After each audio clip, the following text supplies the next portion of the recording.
Hi friends, നമുക്ക് വചനം വായിച്ച് നോക്കിയാലോ. സിയോനിൽ കാഹളം മുഴക്കുവിൻ, ഉപവാസം പ്രഖ്യാപിക്കുവിൻ, മഹാസഭ വിളിച്ചുകൂട്ടുവിൻ, സമൂഹത്തെ വിശദീകരിക്കുവിൻ.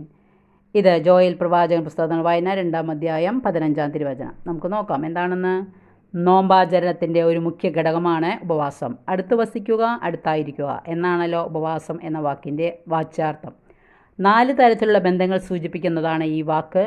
ആരോടൊക്കെ അടുത്തായിരിക്കണം എന്ന് ഓർമ്മിപ്പിക്കുന്ന 4 കാര്യങ്ങൾ. 1, അയൽക്കാരനോട്, പ്രപഞ്ചത്തോട്, എന്നോട്, ദൈവത്തോട് അടുത്തായിരിക്കണം. ഈ 4 ബന്ധങ്ങളാണ് എന്നെ ഞാനാക്കുന്നത്. ഈ ബന്ധങ്ങളിൽ വിള്ളൽ വീണിട്ടുണ്ടെങ്കിൽ പരിഹരിക്കണം. നമ്മൾ ആരും തനിച്ചല്ല. ഒരു മനുഷ്യനും ഏകനായി പോകരുത്. മനുഷ്യ സമൂഹത്തിൻ്റെ ഭാഗമാണ് ഓരോ വ്യക്തിയും. ജാതി, മത, വർണ്ണ, വർഗ, പാർട്ടി, തൊഴിൽ വ്യത്യാസങ്ങൾക്കെല്ലാം ഉപരി നാം എല്ലാവരും മനുഷ്യരാണ്. ഉപവാസം എന്താണെന്ന് മനസ്സിലായി കാണുമെന്ന് വിശ്വസിക്കുന്നു. എല്ലാവരും ലൈക്ക് ചെയ്യുക. Okay, thank you.